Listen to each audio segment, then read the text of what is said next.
Татар әдәбиятын яңа әсәрләр белән байыту, язучыларны иҗатка илһамландыру, яңа авторларны ачыклау, барлау, кызыксындыру, иң мөһиме татар телен саклау һәм үстерү максаты белән үткәрелгән ябык конкурска йомгак ясалды.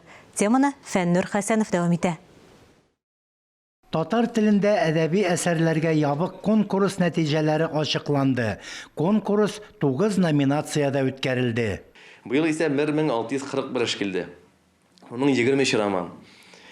Ул тау эшләр, ләкин без инде бик сөйнәбез, чөнки шундый санның битен сыйфатка күчү бара. Һәм жюри әгъзалары бер тавыштан әйттеләр бүген, алга таба үсеш бар. Сыйфат ягына караганда моны бик сөендерә.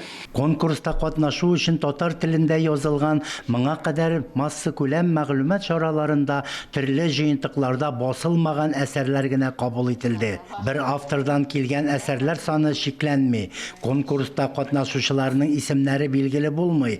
Әсәр псевдоним, тәхәллүс белән имзалана. Малтынов Фирдус Салихович. Birinci urun. Birinci urun. Повесть номинациясы. Bu бәхәссез бу. Конвертларны ачкан вакытта авторлар минем өчен яңалык булды. Чөнки мин ул авторларны башкачарак кешеләр дип күз алдына китереп укыган идем. Аның шулай булуы кызыкта. Чөнки безнең прозада без танымый торган, хәтта гел әдәби әсәр укып утырып та танымый торган авторлар бар дигән сүз. Һәм әлеге авторлар татар әдәбиятына матур әсәрләр бирергә сәләтле дигән сүз. Бик зур бәхәсләр булды. Ләкин без бөтенесен бал чыгарып, балларны математик юл белән кушып билгеләдек. Балалар өчен әйбәт әсәрләр бар. Һәм мин үзем укыганнан соң минем кызыма иштәлеген сөйләп чыгып, кызымда тикшереп чыктым. Чөнки яшь кешегә ул кызыкмы, юкмы?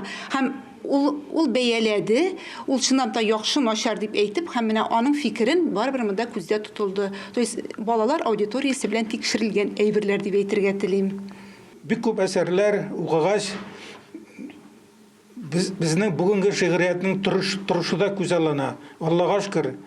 Элек-электән шагыйрьләр татар әдәбиятын әйдәп барганнар, һәм ул бүген көндә дә шулай. Шигърият югары дәрәҗәдә үзенең эшчәнлеген алып бара. Һәм шигъри әсәрләрне укыганда безнең телебез турында да кайбер уй фикерләр туа. Шуннан да безнең әдәби телебез үсештә. Әлеге бәйгене Татарстан Республикасы рәисе каршындагы татар телен һәм Татарстан Республикасында яшәүче халыклар вәкилләренең туган телләрен саклау, үстерү мәсьәләләре комиссиясе ярдәме белән Татарстан Республикасы язучылар берлеге оештырды. Бәйгедә җиңүчеләрне бүләкләү тантанасы февраль аенда оештырылачак. Фәннур Хәсәнов, Ирек Хәмидуллин, Татарстан яңалыклары.